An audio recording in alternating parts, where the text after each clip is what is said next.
okoriye kerogo kyobochumbe ase bunge ya Nyaribari Chache James Kenani nigaborire abo bisabe kyombe kyobochori ne chimbebe IBC kwene kyabunango korabare egasi yabo bwekerano nabuna ebwenerete asebo igaberega kuboria abakchikura bonsi kwene kyomurembe chingakie chiga cha siasa. Hapa Nyaribari Chache kwa muda mrefu tangu tupate uhuru mwaka 63 hesabu yetu ilikuwa inafanywa huko Keumbu. Keumbu ndio imekuwa headquarter ya Nyaribari Chache.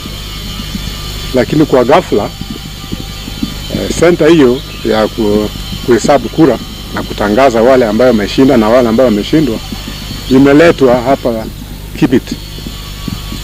Na sheria inasema lazima wananchi waulizwe kama wanataka hiyo center ya kupiga hesabu za wale ambao wamepiga kura, lazima iandikwe kwa Kenya Gazette.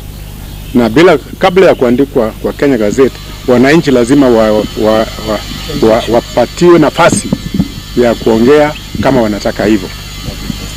Hiyo ndio kwa kizungu tunasema public participation. Lakini sasa hii ambayo haya maneno ambayo yamefanya hawajahusisha wananchi. Kwa hivyo wamevunja sheria. Hatutaki mvurugano, hata kutafuta kura zetu tunataka tutafute kwa amani, kwa upole, tuelezee wananchi watu waamue ni nani atakuwa mkubwa wao.